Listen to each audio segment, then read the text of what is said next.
अजामेकां लोहितशुक्लकृष्णां बह्वीः प्रजा सृजमानां नमामः। अजायेताञ्जुषमाणां भजन्ते जहत्येनां भुक्तभोगां नुमस्तान्। द्वितीय कारिका में देख रहे थे हम दृष्टवद अनुश्राविका। तो जैसे दृष्ट प्रमाण जो है, दृष्ट उपाय, इसमें दोष हैं, ऐसे वेद के जो उपाय हैं कर्म से स्वर्ग आदि की प्राप्ति। हाँ, स्वर्ग का श्लोक क्या है? सब लोग एक साथ बोलिए।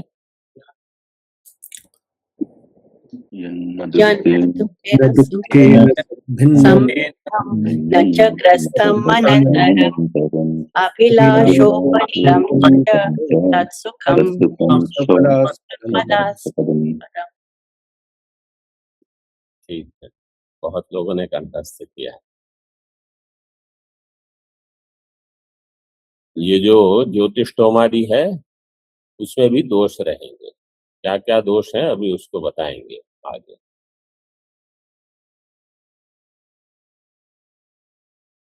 पृष्ठ क्रमांक 22 में देखिए, कल हमने देखा अनुश्रविकोपि कर्म कलापो दृष्टेन तुल्यो वर्तते। ऐकांतिक आत्यंतिक दुःखत्रय प्रतिकार अनुपायत्वस्य, ये भी दुःखत्रय के प्रतिकार का उपाय नहीं बनेगा। उभयत्रापि तुल्यत्वात्, उभय का अर्थ क्या है? कहाँ कहाँ? दृष्टवत, लौकिक और वैदिक। हाँ, दृष्ट और अनुश्रविक, लौकिक और वैदिक।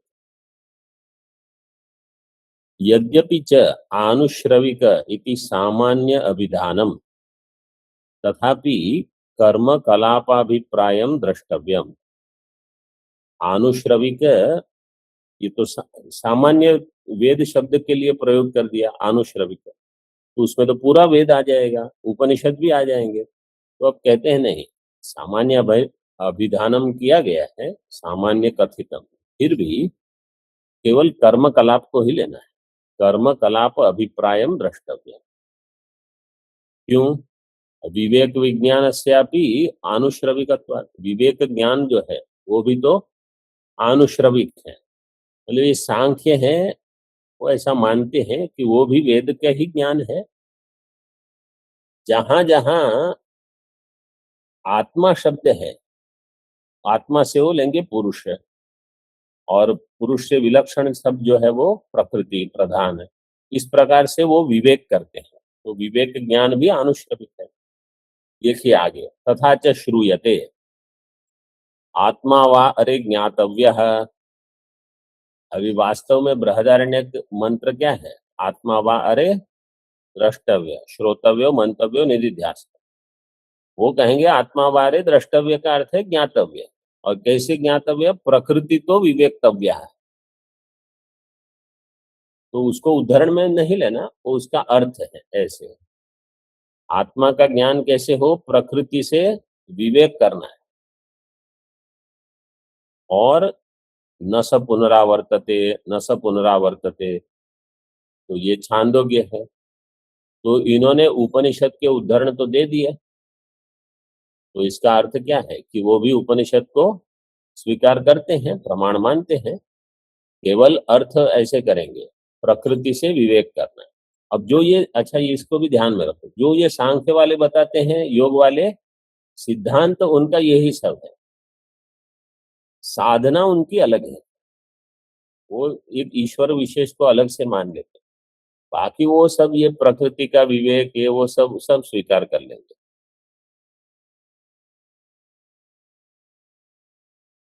तो इनके मत में प्रकृति से आत्मा भिन्न है, ये ज्ञान होना चाहिए। प्रकृति तो आत्मा विवेकतव्य। 23 नंबर पृष्ठ में 1 नंबर टिप्पणी देखिए। प्रकृति नहीं है तो केवल सुनिए, कुछ कठिन नहीं है, वो ऐसे ही केवल बता रहे हैं विभाग के लिए। प्रकृति अचेतन है, पुरुष चेतन। प्रकृति करता है, पुरुष तो वो भी मानते हैं पुरुष अकर्ता है, उदासीन है। प्रकृति त्रिगुणात्मिका, पुरुष निर्गुण। प्रकृति दृश्य होगी, इसलिए वो अंध है, वो देख नहीं सकती। और पुरुष दृष्टा है, इसलिए साक्षी। प्रकृति भोग्य है, पुरुष भोक्ता। पुरुष प्रकृतिस्थो ही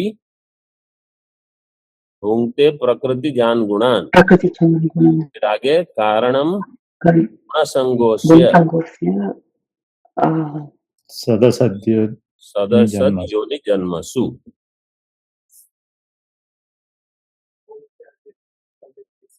ये क्या ऐसे भाव और किसी और पुरुष को देखने का जैसे कि आगे कोई मतलब जान दिया ऐसे क्या कार्य कारण आगे का शायद आएगी। हाँ, यहाँ देखो, लेकिन कुछ अलग प्रकार से अर्थ दिया है यहाँ, तो जब आएगा तब देखेंगे। तो यहाँ इतना तो स्पष्ट है कि वो वेद को प्रमाण मान के, तो इसमें वेद में आनुश्रविक में दो विभाग हो गए। एक विभाग हो गया कर्म कला, द्वितीय हो गया ये विवेक का ज्ञान बताने वाला। और न स पुनरावर्तते, ये न स पुनरावर्तते, ये वास्तव में अगर आप उपनिषद में देखोगे, हाँ, अनुश्रविक पाठ है। आपके इसमें श्राविक है, हमारे सभी जगह अनुश्रविक ही पाठ है, इनका अलग पुस्तक है। वो गौड़पाद टीका वाला है। ये जो न स पुनरावर्तते है, वो वास्तव में उपासक के लिए है। उपासक की क्रम मुक्ति बताई है छांदोग्य अष्टम खंड 15 में।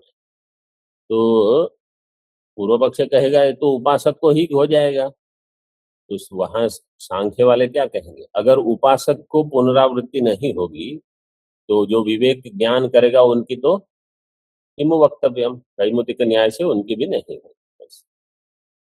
आगे अस्याम प्रतिज्ञायाम हेतु माह। अब ये जो प्रतिज्ञा की कि आनुश्रविक में भी दोष है, उसको बताते हैं। स ही अविशुद्धि क्षयातिशय युक्त, सह कहा सह याग। आनुश्रविक जो है, आनुश्रविक उपाय, ये भी अविशुद्धि क्षय अतिशय दोष से युक्त है। अविशुद्धि क्या है? अविशुद्धि ही सोमादि यागस्य पशु बीजादि वध साधनता। सोमादि याग जो है उसमें पशु का वध होता है, बीजादि का वध है। बीज का अर्थ है कि पशु के पुनरुत्पादन का सामर्थ्य अब नहीं रहेगा ऐसे। तो सोमादि याग में ये सब कर, यही अशुद्धि है उसकी, कुछ पाप कर्म करवा रहे हैं। यथा आह स्म भगवान पंचशिखाचार्य है। पंचशिखाचार्य आचार्य उन्होंने कहा स्वल्प संकर सपरिहार सप्रत्यवमर्श इति। ये याग आनुश्रविक उपाय कैसा है? स्वल्प संकर। स्वल्प संकरो ज्योतिष्टोमादि जन्मनः प्रधाना पूर्वस्य स्वल्पेन पशु हिंसादि जन्मना अनर्थ हेतुना अपूर्वेण संकर। स्वल्प संकर का अर्थ क्या है? ज्योतिष्टोमादि के द्वारा प्रधान अपूर्व, मतलब जो मुख्य ज्योतिष्टोम करेंगे तो पुण्य होगा, लेकिन इसके साथ कुछ स्वल्प पाप भी जुड़ा हुआ है। क्या है वो? पशु हिंसा।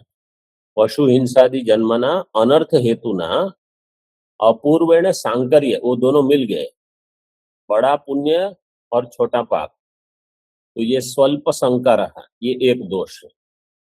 दूसरा सपरिहार है, और वो जो दोष हुआ पशु हिंसा का, इसके लिए आपको प्रायश्चित भी करना होगा। सपरिहार है कियतापि प्रायश्चित्तेन परिहर्तुम शक्य, कुछ प्रायश्चित करके उसका परिहार आपको करना है।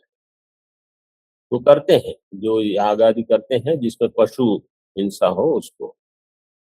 अथच प्रमादतः प्रायश्चित्तम अपि नाचरितम, अगर प्रमाद के कारण प्रायश्चित नहीं हुआ तो क्या होगा? प्रधान कर्म विपाक समये सपच्यते। तो प्रधान कर्म का जब विपाक होगा उस समय ये पाप कर्म वो भी पक जाएगा फल देने के लिए। हाँ, क्योंकि आपको स्वर्ग चाहिए, तो अभी बड़ा सुख है तो छोटा उसको उसका सहन करना पड़ेगा। तो प्रधान कर्म विपाक समय सपच्यते तथापि तावद असौ अनर्थम सूते, यावद असौ अनर्थम सूते तावत प्रत्यवमर्षेण सह वर्तते इति।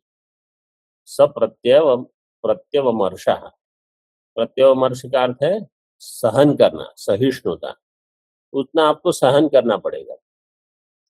कोई भी सुख, ये लौकिक में भी है। जैसे कोई कहेगा पंखे में इतनी हवा नहीं आती, तो थोड़ा कमरे में एयर कंडीशन लगा दो, समझो उसके लिए पैसा लगेगा, उसका बिल लगेगा। और पंखा अगर खराब हो गया तो तुरंत कुछ छोटा उपाय करके समाधान हो जाए, वो समझो खराब हुआ।